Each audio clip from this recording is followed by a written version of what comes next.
Hawaii has always been shaped by those who dare to lead, those who see injustice and refuse to stand by, those who fight for the future they believe in. Pat Saiki is one of those leaders. Born and raised in Hawaii, Pat Saiki's journey was one of resilience. As a teacher, a public servant, and a champion for women's rights, she dedicated her life to ensuring fairness and equality for all. One of her defining moments was her fight for justice for Japanese Americans. My name is Bill Kaneko. I'm the past president of the Honolulu chapter of the Japanese American Citizens League.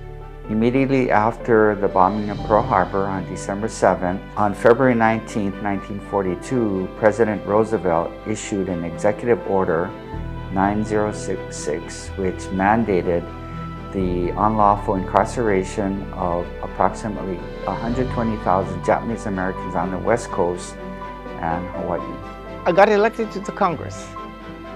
And the first thing that occurred to me when I got elected to Congress is that the bill to reimburse all those people who were illegally ensconced in these concentration camps were not being recognized. The Civil Liberties Act of 1988 was a very historic piece of legislation. It's not every day that the United States government apologizes. Yet we must recognize that the internment of Japanese Americans was just that, a mistake. For throughout the war, Japanese Americans in the tens of thousands remained utterly loyal to the United States. At the time of the signing of the act, they needed the signature of the President of the United States, who at that time was Ronald Reagan.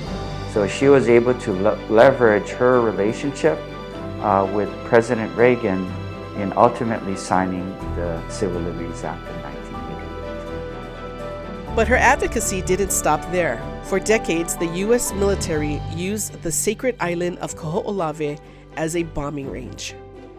Native Hawaiians and activists fought tirelessly to stop the destruction. I've been a member of the Protect Labi Ohana since 1985. I've been active in helping to coordinate communities and families and halau and members to other people to come and experience the island of Kahoʻolawe. This island was wounded and hurt and bleeding literally into the ocean because of the continued use of the island by the military. Dr. Luli and I had been contacted by Andy Anderson, who was the campaign manager for Congresswoman Pat Saiki.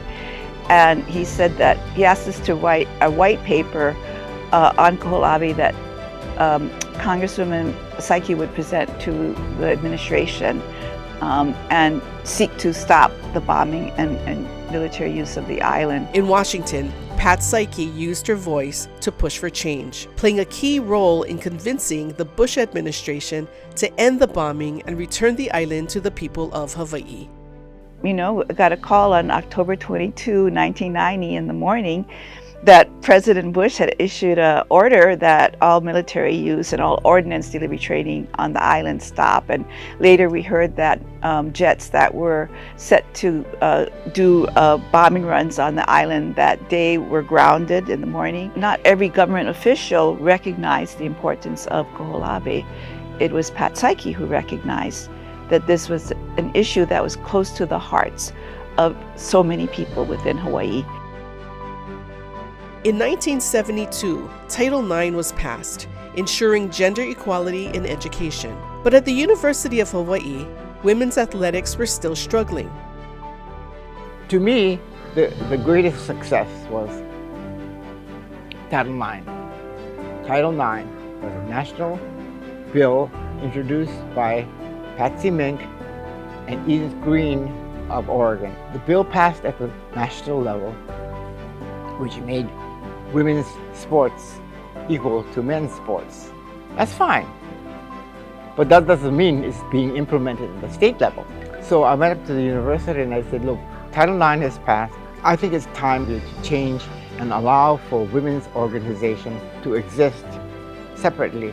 Pat was inspirational because she supported and helped develop and provide the funding for the very first Rainbow Wahine programs. And as a representative and as a senator, she made sure we got our funding, and she made sure the women's athletic director position became a full-time position, I think in the early 80s. And if it wasn't for Pat, we wouldn't have had that financial boost, because we had a nationally competitive program in just 5 years. It created a group of people that earned their way to be recognized.